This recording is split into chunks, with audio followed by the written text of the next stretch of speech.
बिस्मिल्लाहिर्रहमानिर्रहीम। जी मैं Ali Awais BART building new Pakistan से। जैसा कि आप लोगों को पता है कि हमने बुक्स के रिव्यूज़ की एक सीरीज़ को स्टार्ट किया है जिसमें हम उन बुक्स के रिव्यूज़ को डिस्कस करते हैं जो कंपटीशन के एग्ज़ाम के हवाले से बहुत ही इंपॉर्टेंट है। मैं एक बहुत इंपॉर्टेंट चीज़ आपसे शेयर कर दूं कि सिविल सर्विस के अंदर जो माय व्यू सबसे अच्छी ओपिनियन जो आपको मिलती है वो आपको सबसे अच्छी ओपिनियन किताबों से मिलती है। उसके बाद जो सेकंड लेवल की आपको अच्छी ओपिनियन मिलती है वो आपको रिसर्च पेपर से मिलती है। और थर्ड लेवल के ऊपर आपको जो ओपिनियन आप अपनी डेवलप करते हैं, आप अपनी ओपिनियन को पॉलिश करते हैं, वो आप आर्टिकल्स और न्यूज़पेपर के एडिटोरियल से करते हैं। लेकिन मैंने ये देखा है कि स्टूडेंट्स नॉर्मली पहले दो पोर्शंस को छोड़ देते हैं और उनका प्राइमरीली ज़्यादा फोकस जो होता है वो आर्टिकल्स के थ्रू अपनी ओपिनियन मेकिंग को बिल्ड करने से होता है। वो भी अच्छी सोर्स है, लेकिन मेरा ख्याल है कि किताब और रिसर्च पेपर से जो आपकी ओपिनियन मेकिंग डेवलप होती है वो इनकम्पेरेबल है। आज हम वर्ल्ड ऑर्डर जो हेनरी किसिंजर की बुक है, डिप्लोमेट जो अमेरिकन फॉरेन मिनिस्टर था और नेशनल सिक्योरिटी एडवाइज़र रहा, सेक्रेटरी ऑफ स्टेट रहा, और इसकी किताब जो ये वर्ल्ड ऑर्डर इंटरनेशनल रिलेशंस को समझने के हवाले से it's a classic cult book. हमने इसके 3 जो पॉइंट्स थे, जो बिग आइडियाज़ थे हेनरी किसिंजर के, उनको डिस्कस किया। आज हम इसके चौथे जो बिग आइडिया उसको डिस्कस करेंगे।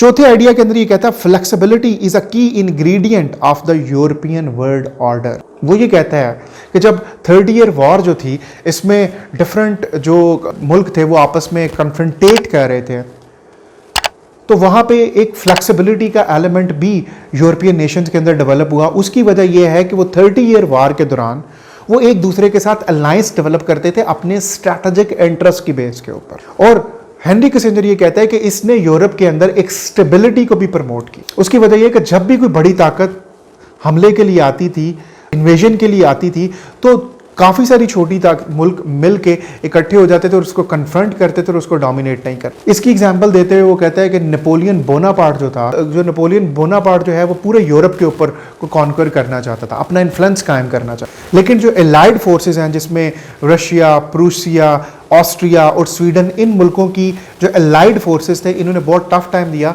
और नेपोलियन बोनापार्ट को डिफीट कर, उसको डोमिनेट नहीं करने। तो कहते हैं कि एक फ्लेक्सिबिलिटी का एलिमेंट यूरोपियन वर्ल्ड ऑर्डर के अंदर है। इससे आगे जो अगले स्टेप के ऊपर आता है तो कहता है कि ये अलायंसेस कुछ रिजिड हो गए, कुछ कंजर्वेटिव हो गए फ्रैंको जर्मन वॉर के अंदर, जिसको हम फ्रैंको प्रूसियन वॉर भी कहते हैं।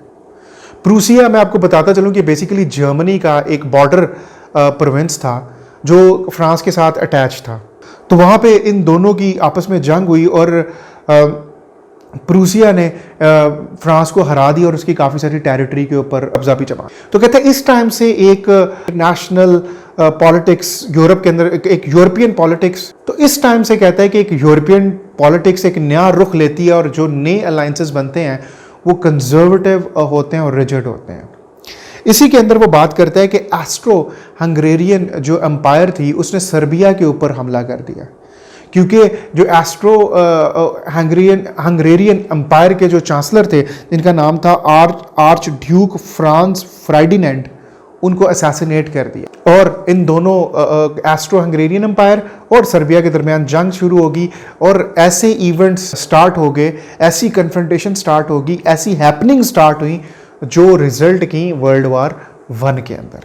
इसी तरह मैं बिग आइडिया 5 की अगर बात करूं हेनरी किसिंजर के, तो कहता है कि German played an important role in maintaining European balance of power. इसके अंदर वो ये कहता है कि जर्मन को नॉर्मली जो लोग हैं वो यूरोप की इंस्टेबिलिटी के साथ एसोसिएट कर, लेकिन वो ये कहता है कि जर्मन का एक बहुत ही वाइटल रोल था यूरोप के अंदर स्टेबिलिटी को प्रमोट करने के हवाले से, बैलेंस ऑफ पावर को रिटेन करने के हवाले से। वो कहता है कि 1871 यानी जर्मन की यूनिफिकेशन से पहले जर्मन जो थे वो छोटी छोटी म्यूनसिपैलिटीज़ के ऊपर या छोटी छोटी जो है वो स्टेट्स के ऊपर बेस कर, और ये सारे मुल्क को एक ही चीज़ इनके अंदर कॉमन थी, जो उधर छोटी छोटी कि इनकी लैंग्वेज कॉमन थी और वो लैंग्वेज जर्मन। और ये यूनिफिकेशन ना होने का यूरोप को फ़ायदा था, क्योंकि अगर यूनिफिकेशन हो जाती तो एक मुल्क इतना ताकतवर हो जाता कि यूरोप के बाकी मुल्कों को डोमिनेट। अब इसमें फ़ायदा ये था कि जब जर्मन्स के ऊपर इन्वेजन का या अटैक का खतरा होता था तो सारी